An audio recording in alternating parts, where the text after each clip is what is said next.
Anyway, go to the school. I mean, a lot of stuff that anytime you generate conversation, I mean, it's good, right? That's how I look at it. So it's gonna be pretty good. You don't know what to talk about.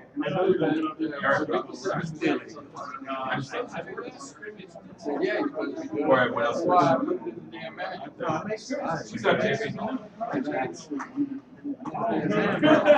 I work at scrimmage game.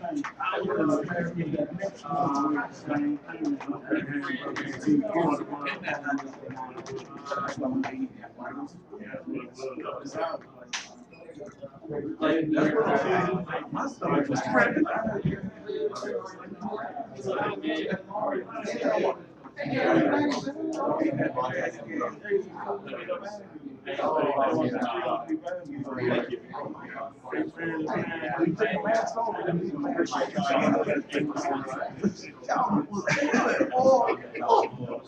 Y'all going to never work, baby. Brand left up. Take it fast. Get on face. Put it right back on. Right back on.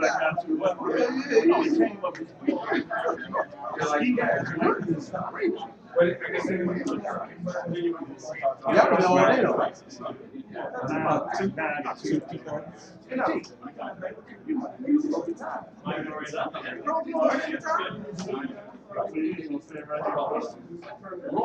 I'm retired. So be able to be five, so be able to my nephew, my sister.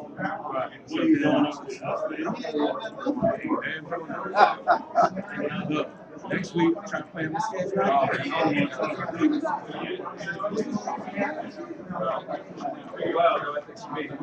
That's good with that. You didn't see the dude doing the flyby thing. William Myers, he retired.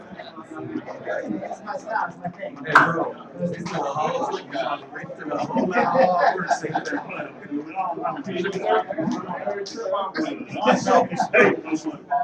Show up.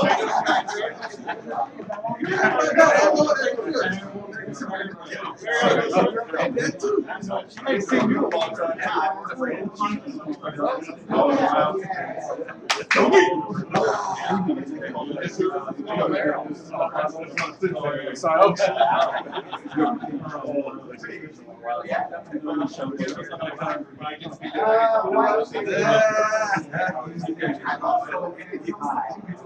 Dude, got nothing but you.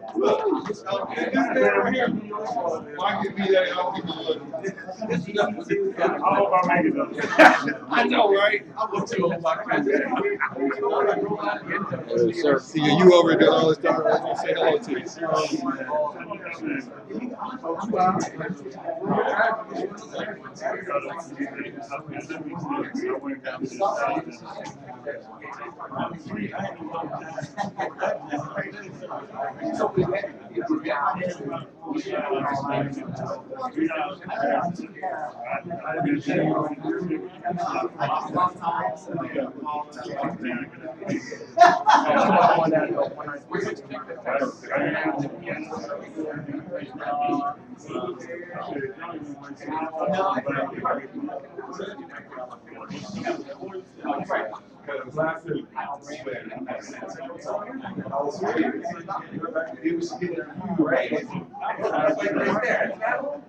Yeah.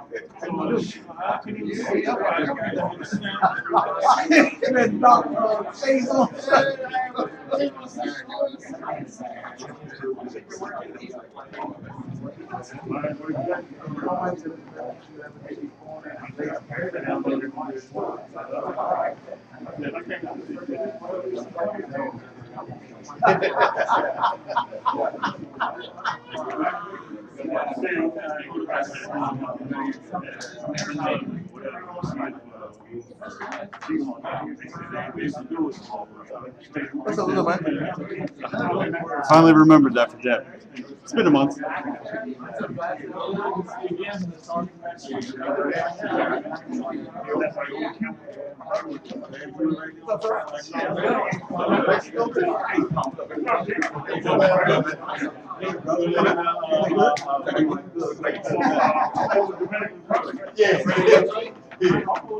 Coach, if you've not yet signed in, there is a signing sheet up here on the front table.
I'm one of those people that didn't bring a pen. It's in my pocket.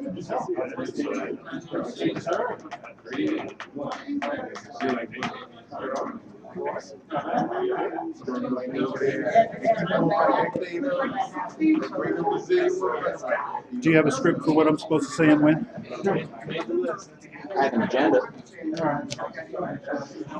Same agenda as it always is. I just copy the PowerPoint, change the numbers and financial update, put the names of the new people on there.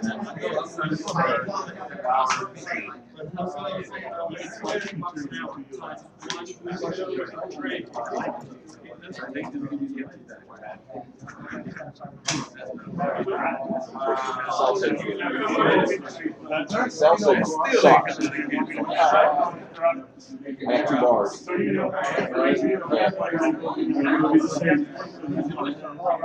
Anybody got AT&T with better service than my Verizon internet? I got 2 bars. I got 1. All right, everybody on Verizon, put your phone on airplane mode. You're using all my bandwidth.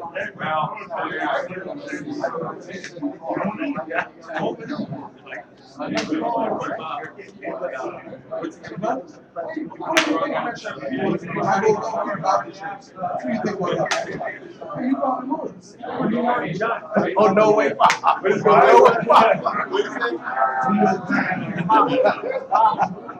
Thank you.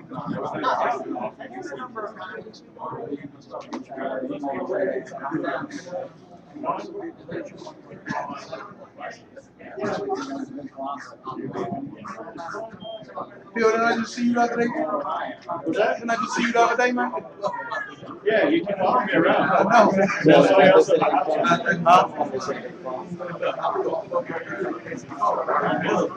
They wanted to do a change up here. Do what now? Change maybe tree.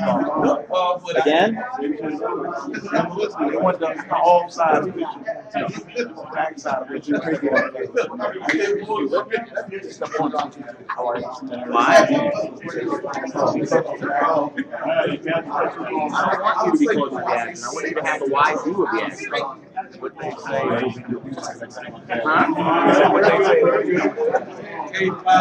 Does it change my mechanic?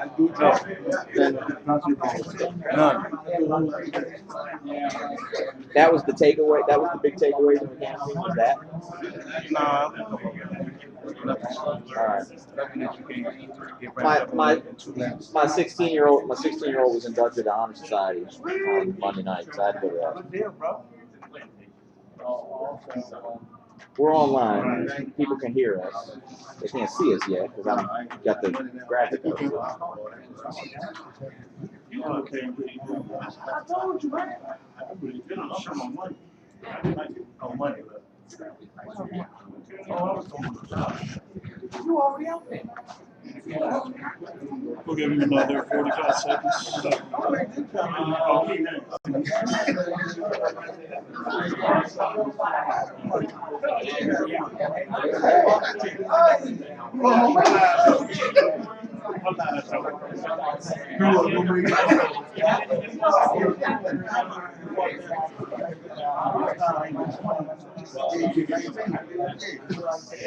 That's what.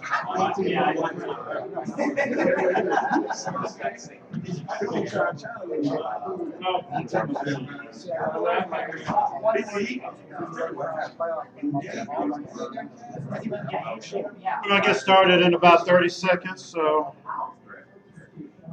You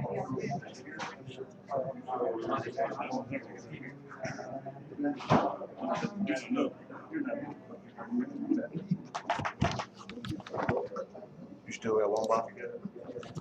Still got 2 balls? Yeah.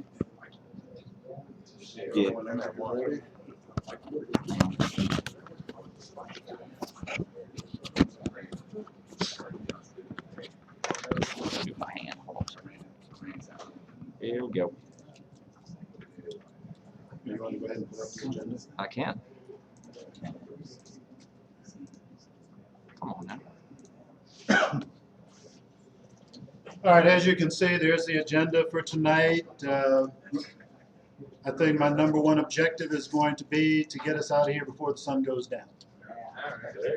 All right, so we'll see how well that works. We do have a few changes to talk to you about when we get into the, after we do the introduction of the new members, we'll start talking about some of the new business stuff that's going on. But we've had 3, I think, very successful rules interpretation meetings. And before we get into the business of today, happened to work a women's professional league game on this past Saturday. And we had a very unusual play. And I'll let you tell us whether we got the ruling on the field right or not. So we have a field goal attempt from the 20-yard line. It is partially blocked. The ball rolls into the end zone, where it is it's grounded in the end zone, and then it's picked up by the receiving team, and it is returned down to the 30-yard line. No whistle blew. The receiver picked up the ball and attempted to hand it to the official, and the official didn't take the ball. And so we had to play go, and it ended up at K's minus 30-yard line. So it was about a 60, 70-yard return. And so now the question is, was the rule, and we are using NCAA rules. And it was a 6-man mechanic game, so let's talk about it. Did we get it right? Show of hands, how many think we got it right on the field, letting the play go until play was over by rule? How many think we got it wrong? And why did we get it wrong?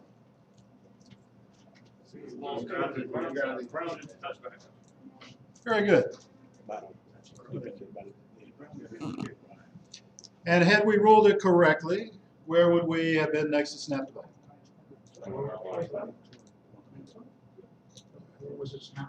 The 20. I mean, I could have made it interesting and said 25. That was a real life play. Didn't cost us anything. The team that they were losing, and so in one sense they thought they got a bonus, and then they still fumbled the ball away, and the game was over in a couple plays.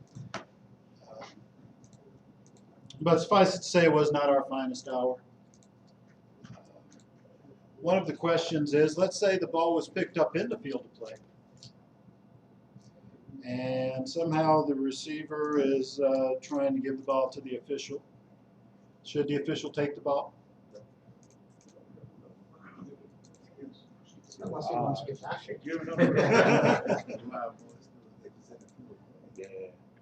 Yeah, so there was a lot of interesting things going on, so I just thought I'd bring that up. We kicked it, so such as it is. Mike, do you have anything else for opening comments? No, I'll wait. All right. Bob, do you have anything else in the way of opening remarks? Just, congratulations to all those at this time of the year that are on their way up the rungs of the ladder. Congratulations to some of our very own. Eric, the real deal Monroe. Start with him, correct? He's still an active member of this chapter. Last time I checked. Yes. From what I understand, he's on that Colonial Ivy patron list. Wendell Holmes, also an active member here in the chapter, on his way up the ladder. Reach out to these folks and congratulate them. And stand up and take a bow.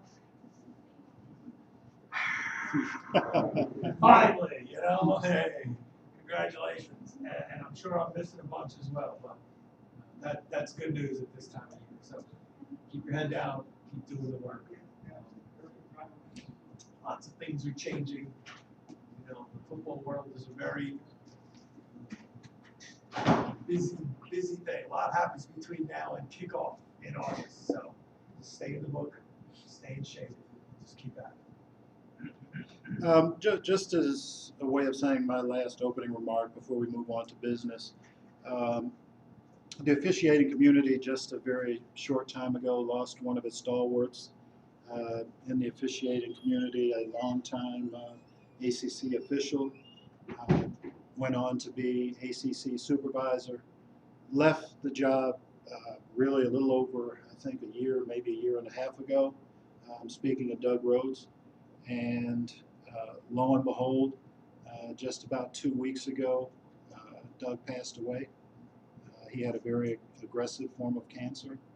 So if we would, let's just take a moment of silence and say a short prayer for Doug and his family.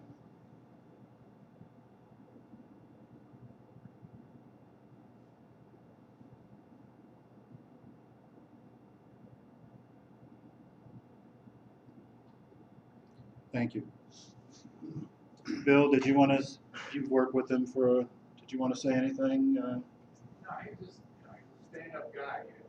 Talked to his wife probably 2 months ago now. Perfect health. Nothing wrong. In the hospital and sick. In a matter of 6 weeks, he's dead. Perfect health. 2 months ago. Great guy. Yeah. ESPN job, pretty good job. So don't take your health for granted, even the health of your family members. Do whatever it is that you can do to control your health situation, see your doctors regularly, but it doesn't necessarily matter in terms of what's written in our own individual books of life. So with that said, Aaron will give us our financial update. I think I start this slide every time with the same statement, and that is the bottom line up front is that we continue to do, we're still in a good position financially, even with last year's reduction in dues. We're going to hold steady this year at the 65 and 35 price points. We have about $3,600 in the bank today. Of that, $3,195 came in dues. These numbers, of course, need to be adjusted a touch for those of you who have already paid me this evening. We have $6,000 in outstanding dues. That includes some people who are now 2 years in arrears. People who have not paid last year or this year will be dropped from the roster as of June 1st. I will drop you from the roster. You will not receive games through the Southern chapter. Now, I don't believe there are anybody in this room that is in that situation, but I just got to say it. Thank you to those who have paid online. We still continue to pay on your behalf a nominal fee so that you have the capability of using your credit cards to pay online without having to mail me a check. That being said, I don't mind it if you mail me a check. Please make sure you use the address that is on the invoice that I sent you. I have updated my address in ZebraWeb. If you send it to my old address, it will not forward to me anymore. Since I moved in August, the post office will drop anything that has the old address on it. So it's Laurel Hill Way, and that is on your invoices. As far as that is concerned, I don't think there's too much more to talk about there. The big exit of funds is the portion of your dues that we pay up to the parent association. That is coming up here. It's actually past due, but I wait and make them wait on our money because, well, I need to get it from you before I give it to them. So, and then we continue to pay $13 a month for our accounting software. There will be additional expenditures throughout the year. The big expenditure so far this year is that we provided some additional equipment to the Baltimore study group in the form of a new projector as well, because they apparently were having difficulty with their with their equipment up there. So that was our primary expenditure so far this year. We are reevaluating those again who are in arrears on membership, or whether or not they would like to continue to be members of the chapter. Other than that, if you are an accounting guru and would like to take a look at balance sheets and P&L statements, I have them with me up here. Finally, if you have worked one of the Baltimore Nighthawks Women's League games and you have not yet received your payment for that, come and see me. I have checks for you. That's all I have. Any questions on your finances? No? Okay. Moving right along. Board updates. This would be the billboard, that stuff. If we have. All right, let's skip the board updates. We'll go to board updates after we do the introduction of our new members. As many of you know, because some of you, most of you, a lot of you have just come through that system. But back in February, end of January, 1st of February, we started our 6-week introductory course into college football officiating. We ran that 6-week course. Jonah Monroe, Pat Holt, Bob Heffron, Mike Peel, a number of NFL folks strolled through that 6-week session.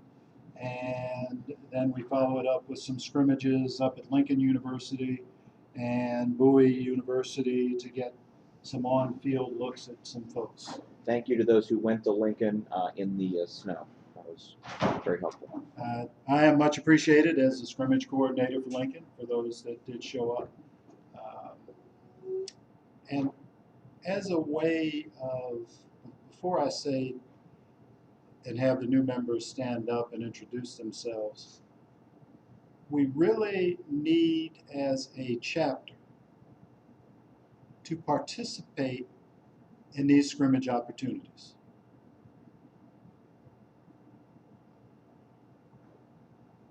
This is a way for us to look at you and help get you better before the season starts. We don't want to just rely on Kevin Edwards as the scrimmage coordinator for Towson and for Georgetown to get you those looks, to get you those snaps. Yes, you do get a, if you're one of the lucky few that are going to get one of the stipends, that's fine. But if you have desires to move up to the next level, this is the perfect opportunity to get in front of me if you have desires to try and get to the Division II and the CIAA. And also in front of Bob and or Mike, who have those relationships with Milt, and then Milt having that relationship with Jim, that will set you up into that path to the next level. So there's more than one way to skin a cat. These opportunities only cost you time and gas money. So the only thing I can say about that is when the scrimmage opportunities come up in the fall, please make sure that you take advantage of not just the opportunities that may be at Georgetown and Towson, but also those scrimmage opportunities that may be at Lincoln University, Bowie State, and I don't know, the MEAC is kind of a hit or miss. Typically, those are assigned scrimmages, but we may have some connections to get you a few reps down there as well. All right? So that is my word of encouragement to try and get you out to do some things in the off season besides sit at your computer. For those of you who are online, drive someplace, get in uniform, and do something football related.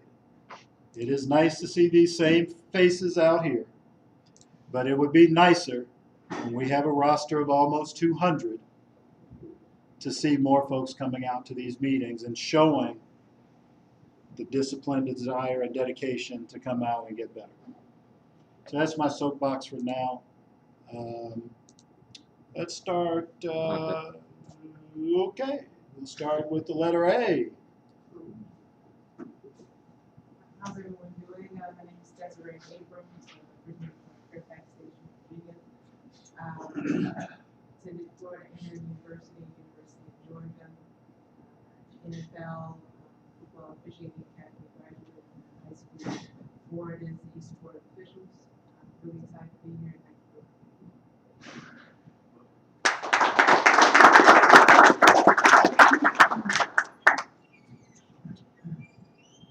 Colbert Barnes, are you here? I didn't see him. Scott, are you here? He's probably on the West Coast. Donald, are you here? Hi, Donald Tardy, with the Maryland Board and been with them for, I think, 6 years. Originally from Woodsbury area, Pennsylvania. Played at Colgate University back in the late 80s. And looking for the opportunity to officiate with y'all at college level. Just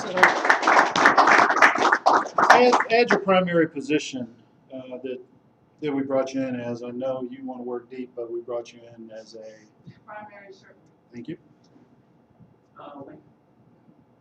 Deep or short? Sure. Daryl DeBerry, where are you? How's everybody doing? Daryl DeBerry, Washington, D.C. I will work any position that you need me. It doesn't matter. All right, we got our new umpire. Yeah. We got a new you now. There you go. Hey, hey, just glad to be here, man. Eager to learn. So, and we can get started.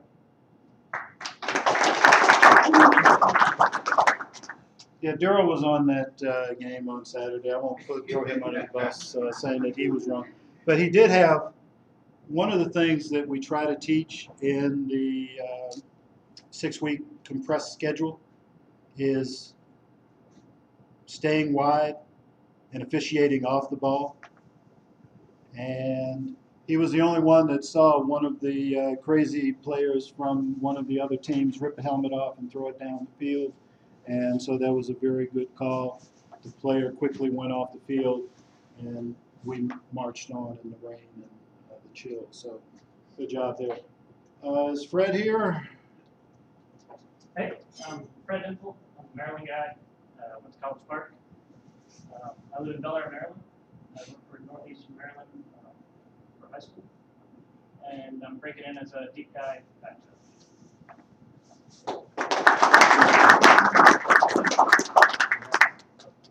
Jeremy. I'm Jeremy Glasser. I live in Northern Virginia. My wife's active duty Navy, so we're to travel around wherever they happen to take us. About a few years of college experience prior to this, and looking to extend that career going in, and hoping to hire me in as an umpire.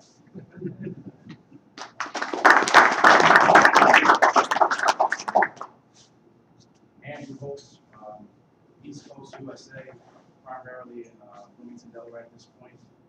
I attended Wesley College, played for the Wolverines, primarily deep official.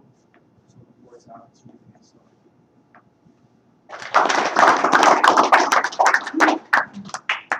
And Dennis McQueen, I know Dennis, he's not here this evening. Dennis is really transferring in from the ECFOA. So welcome, and thank you for applying to all of our successful applicants. There were a number more who are beating on the door, if you will, trying to get in. We're not sure exactly what our schedule is going to look like. as kind of a segue into the board updates. How many of you received a new arbiter invite this week from Bill Ward? That should not include our new members, but everyone else should have received an email from Bill Ward. Bill Ward has started his own officiating association. I've talked to him a couple times. He has some contracts. How many of you seen the emails that Bill has sent out? Okay, Bill has basically sent out an email as to the conferences and the schools that he has in terms of contracts this year. All of our schools, Alderson Broaddus, Gallaudet, Lewisburg, only one home game, so only one trip down south to Lewisburg this year. Newport News, Maryland Eastern Shore, Coppin State, those were the schools that we serviced last year.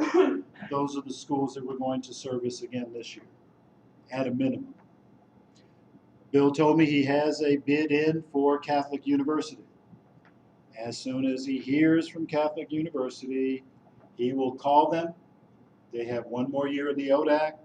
They will go into this new conference next year. They have the same opportunity as Wesley, Salisbury, Frostburg. As you know, some of them took and went to the ECFOA at their first opportunity so that they could learn how the ECFOA officiates their games. We may or may not get that to work in our favor this year. So if Bill gets that contract, we may have Catholic University as early as this year. As far as schools and those types of things right now, that's all I know. What I don't know is how much Bill because it's his organization, he has not set his registration fee for this upcoming season yet. Nor has he decided how he's going to collect those fees yet. But he did tell me when I talked to him last week, since he's on his own, he doesn't want to lose money. He's not looking to make a great deal of money, particularly in his first year, but he's looking to maybe break even somewhere in there. So we don't know how much his dues are at the present time. We don't also know, well, for our new members, last year this time, Aaron would tell you to send, $100 to the ECAC office. You do not need to, at this point, send $100 to the ECAC office. You also do not have to give Aaron your Social Security number. He already has your name and email address. That is all he'll need for our new members to go into the arbiter system and be prepared to work. Put it in yourself. In arbiter. No, he has to send out the invite. Well, no, I mean, once you get the invite to the arbiter, they'll probably ask you to put your Social Security Yeah, he will, yeah, exactly. So, we're not asking for Social Security numbers this year. Aaron will forward Bill your name and your email address. Questions so far?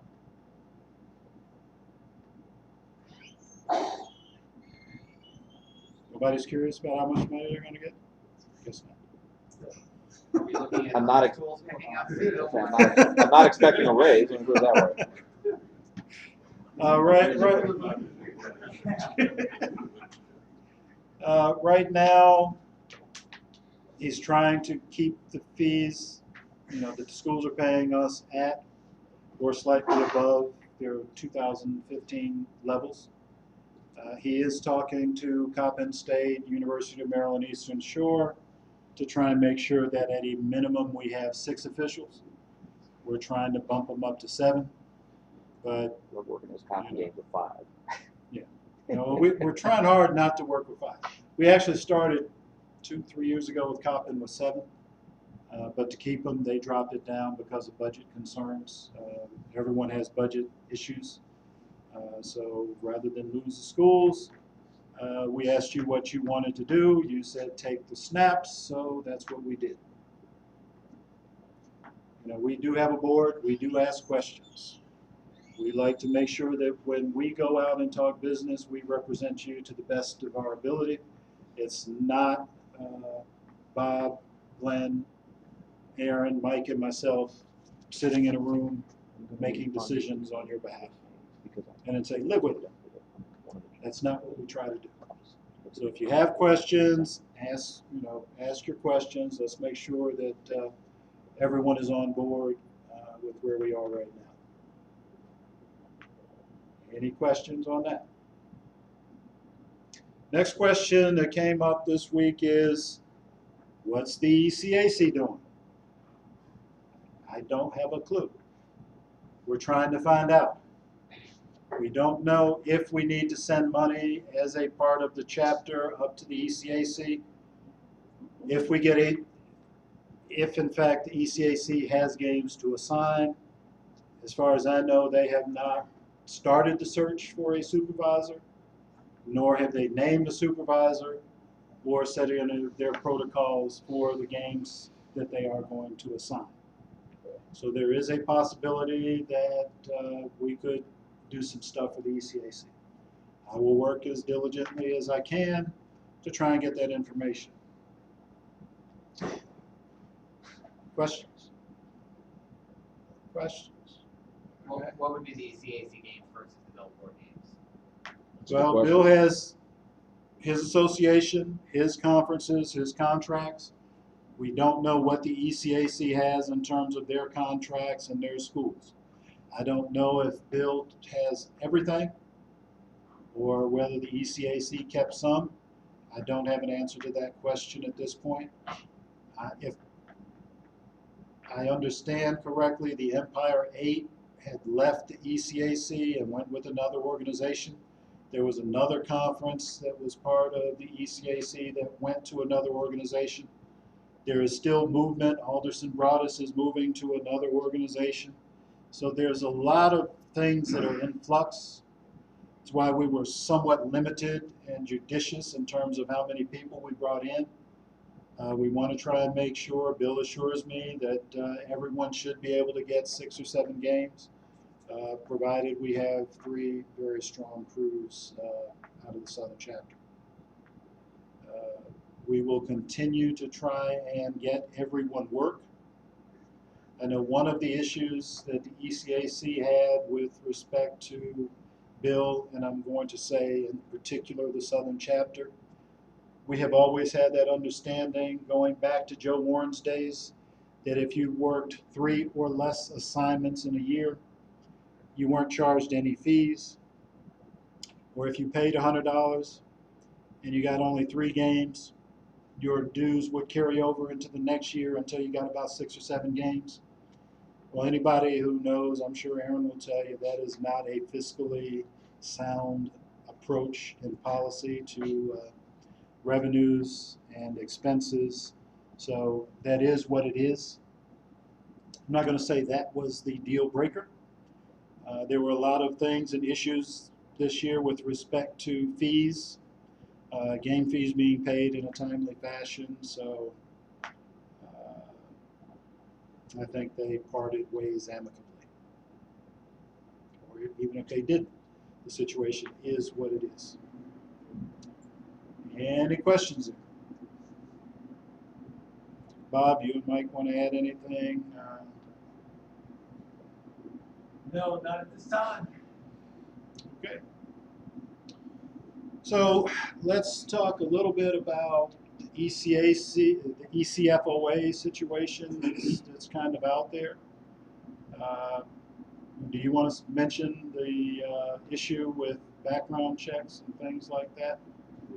I can. It's a thorn in everybody's side, and it's probably going to roll all the way down.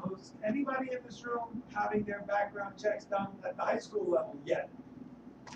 So, yeah, it's here.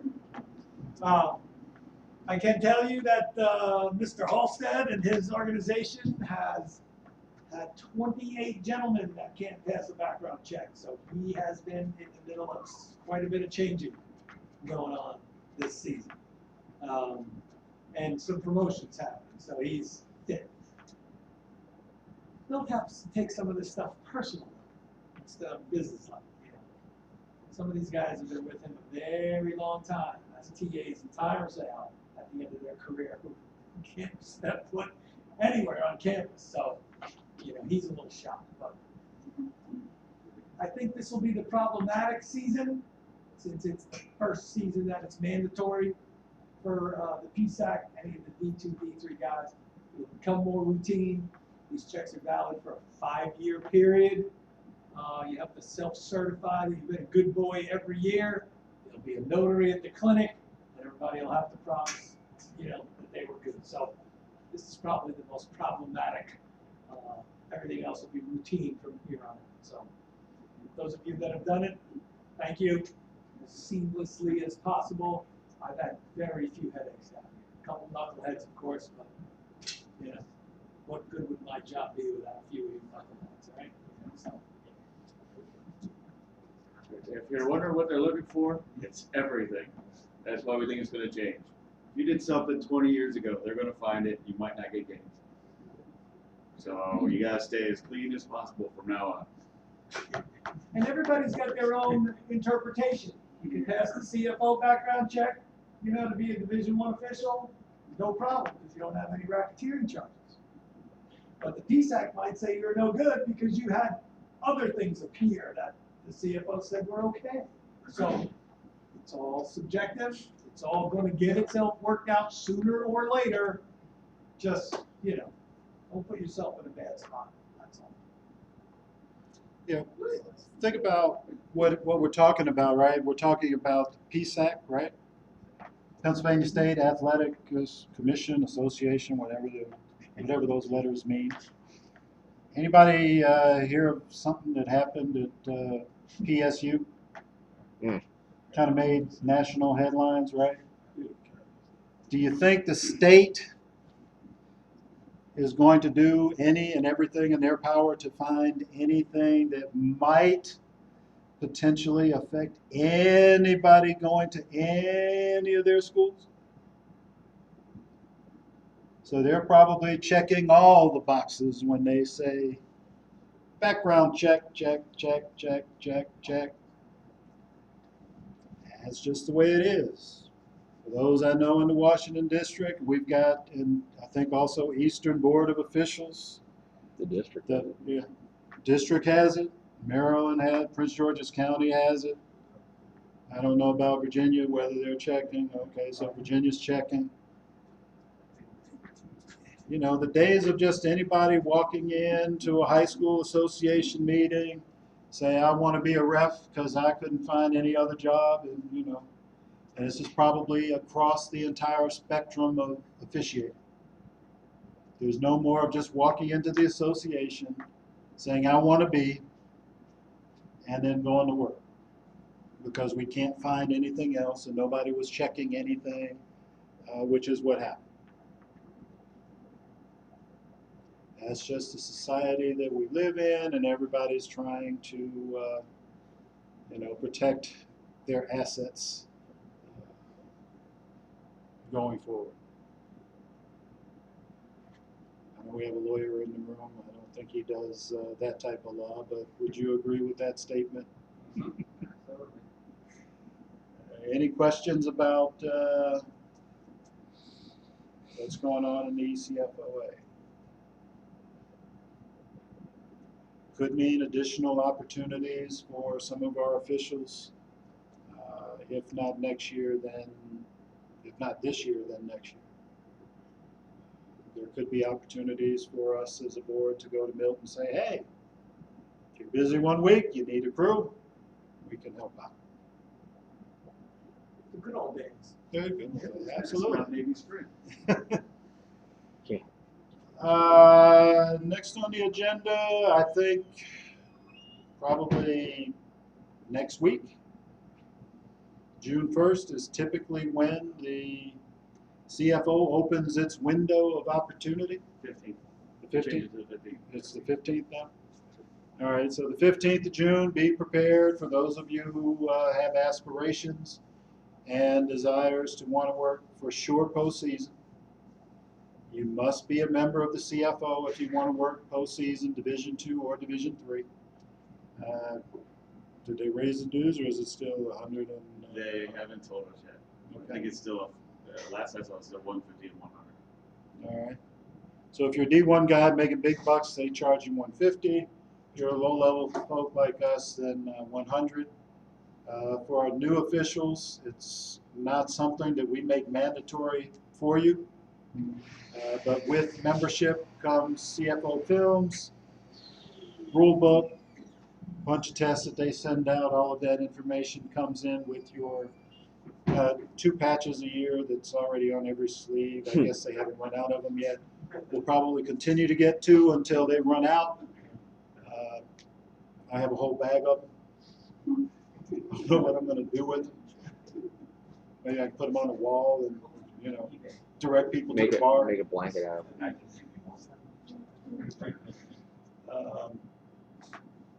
Not really sure.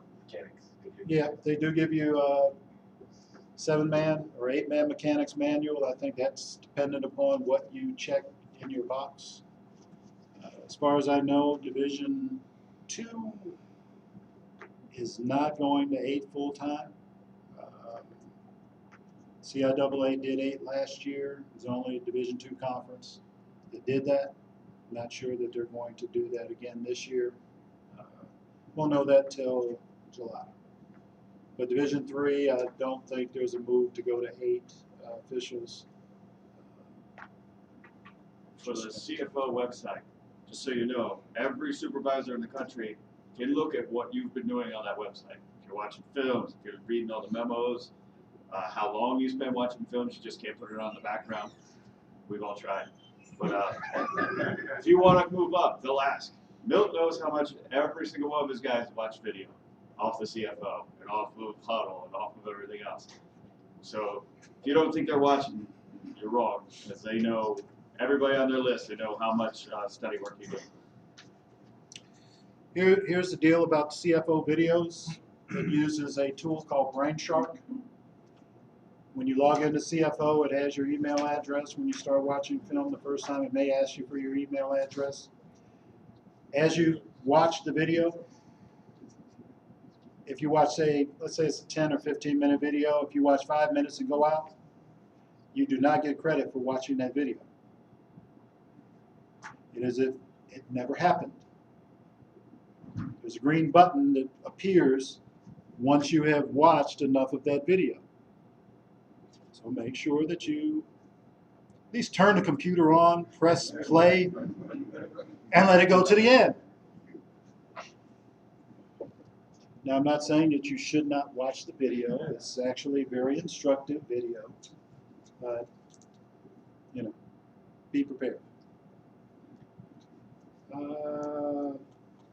Last Bill Ward item I have for you, he does, the last 2 items for Bill, he does plan to come and visit the chapter in July. That date will be determined. Normally the supervisors meet the first week in July. I don't know if it's going to be before July 4th or after July 4th this year. But we try to get Bill in shortly thereafter. Bill Dixon says that Good Counsel has a brand new amphitheater over there. He suggested we try to get on the agenda as quickly as possible to use that new facility. So we will try to do that. But Good Counsel is typically where we have our July meeting. That's where Bill goes over all of the rules changes, his philosophies. This year is probably going to be very important in that he will explain a lot of things and how they're going to work with his new association. The next item is he has, for those of you who received his emails, he talked about 2 clinic dates, both of which are, I think, upstate New York and Connecticut.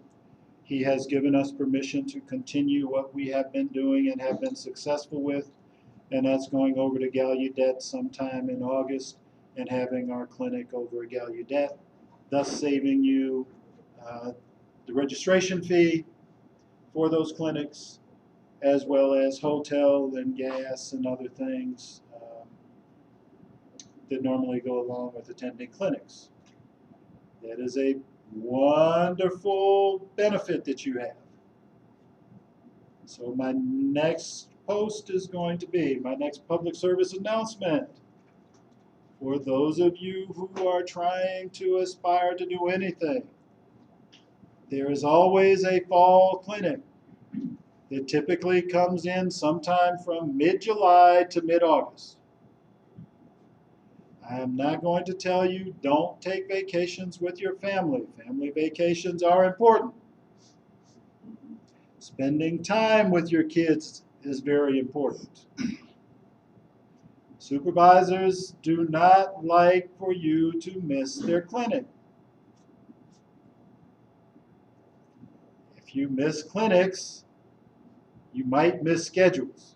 I'm not saying game, I'm saying schedule. That said, sometimes things happen. Make sure you communicate with us, Bob for the ECFOA and with me for Bill Ward, if you have any issues with respect to the clinic date that we're going to establish. Mike does a good job of putting the agenda together.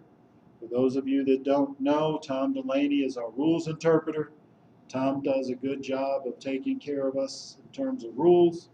Maybe if we had had some more rule study in our mechanics study, we wouldn't have kicked that play. But you know, better to have it happen in the preseason in a game that was decided than for us to get into the season and then we cost somebody a game.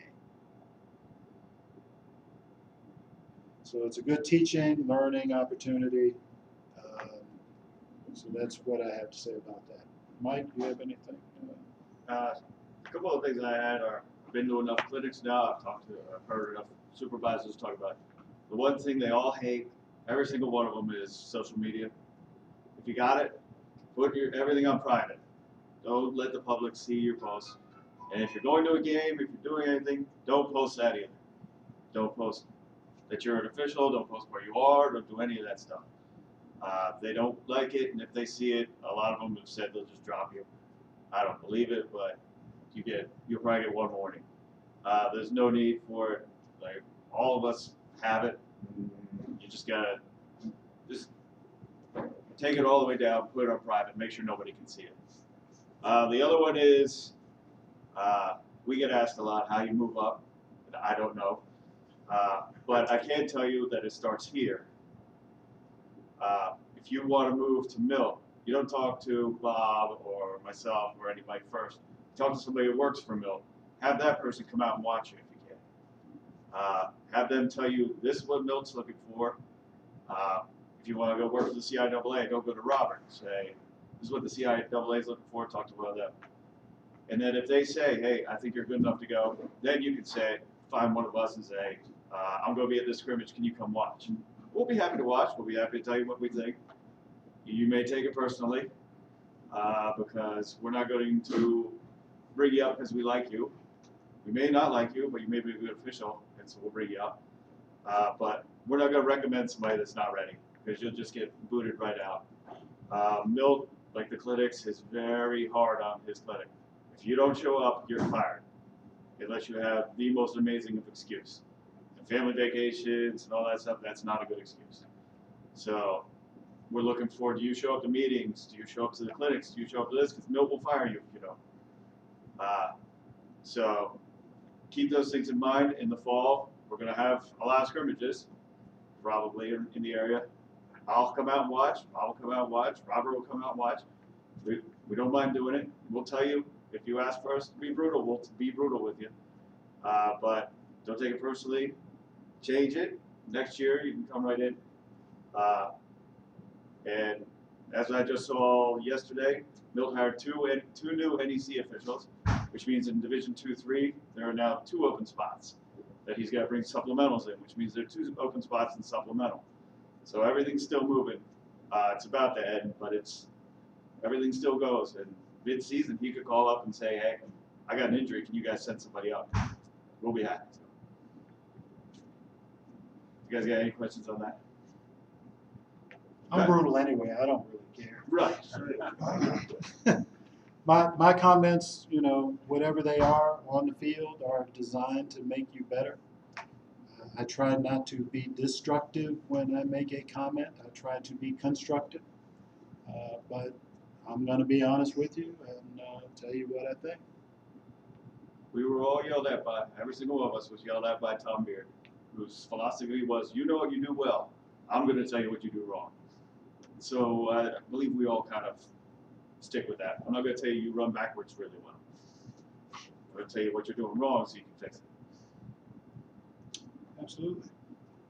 Mr. Heffron, what do you got back there for us? I'll piggyback on that, and I say it all the time. You gotta be ready. If you think you're ready, you better be ready. You know, you ask for an opportunity, don't go out there and fall flat on your face.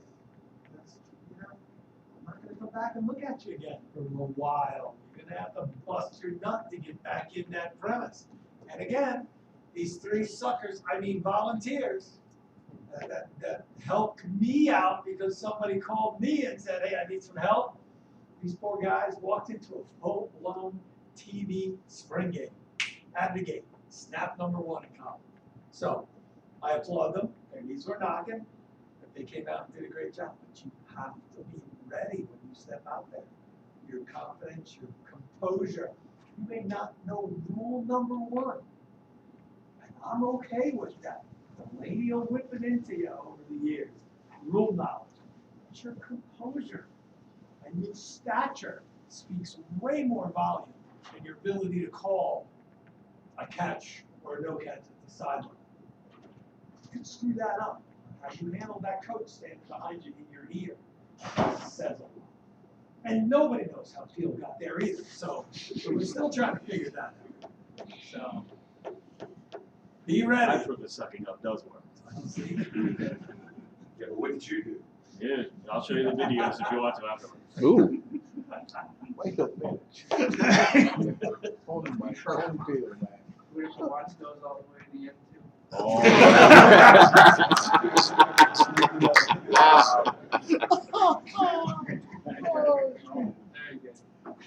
Any questions on, other than Mike's videos, any questions? Under new business, let me just ask your thoughts on this subject. Should we, and we're not sure what the association is, but Aaron mentioned in his financial presentation the EAIFO.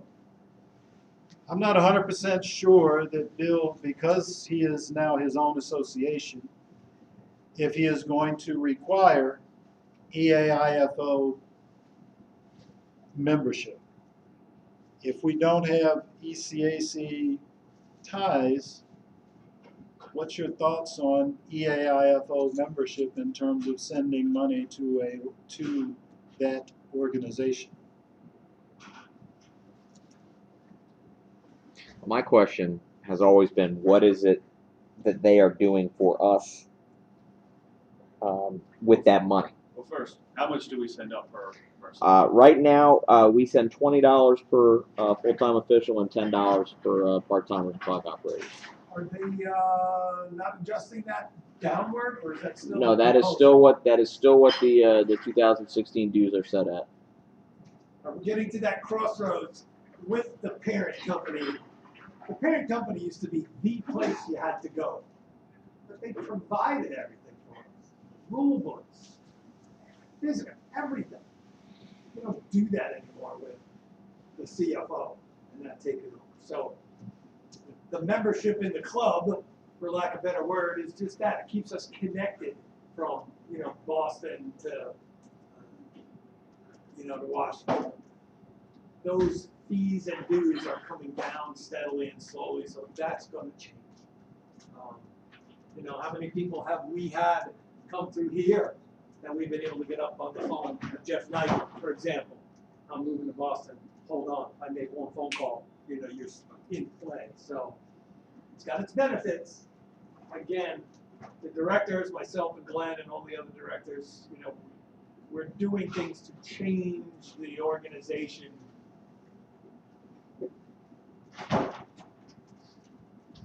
Wheel it out. I think part of that money that goes to the parent association also helps fund Zebra Web, is that? I would imagine so, yes. Well, back in the day, if you weren't a member of EAIFO, you didn't get gains from the ECAC, no matter what chapter. Earlier, you had indicated Bill's got a bunch, we don't know what was left with the ECAC. So we don't know whether we're ever going to get anything from them as far as the possibility of gains. Can this decision be postponed? But we don't have to make the decision right now. That's what I'm saying. So things clear up and find out whether or not there is anything I just don't have to send Bill from the Murrah. ECAC that we would be potentially asked to work. What this is a conversation with the membership at this point to get your sense of what it is that you're thinking. Because we'll get that information sometime in the next few weeks. And then the executive committee will meet. But since we don't have another business meeting technically until July, Just Survey Monkey. you know, I just assume get your sentiments here in the room. For those of you who are online, you know, send us an email. But anybody else have anything, any thoughts today?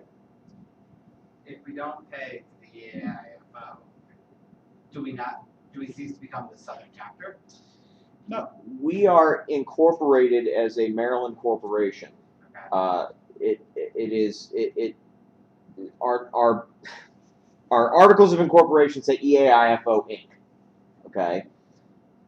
We would make some changes to the legal name of the organization, but the organization itself would not change. We are not, our charter and our articles of incorporation do not mention us as a part of a larger multi-state group. We would not lose our nonprofit status in the state of Maryland were we not associated with the parent organization. So that's not. Well, that wasn't really my concern. It was more about, I mean, we call ourselves the Southern chapter of the EAIF, but we lose that connection. We could be the Southern chapter or whatever you want. Well, that's what I'm saying. We would become our own. We become our own thing. Southern chapter, deputy, junior assistant, pencil sharpener. I mean, you know, it can be whatever you want. Okay. Smart ass. Come on. Well, I'm just saying, you know, Yeah, I know. yes, the name has been here since the chapter came into existence. That Obviously. does not, we can be independent of the parent organization. Should that be the direction we choose to go? Gotcha. That was my question. That would be seamless. And we don't lose anything. I think the Philadelphia chapter did They that already dissolved, yeah. a couple years ago. I don't know. We opted to go in a different direction and maintain our status because we feel as though it is a good organization. We have a lot of training that we do. Training that's done at DMV, Department of Public Works, as well as the Annapolis Clubhouse here. Also, we have the Baltimore Study Group that meets. We're looking to start a Northern Virginia chapter as well, trying to cut down on some of the transportation that some of you have. So we think there is a benefit for having an organization and an organization that pays dues, that allows you to do these types of presentations, to maybe bring in speakers. We certainly use a portion of your dues to come back here in December. We put on the barbecue feast and have some beer.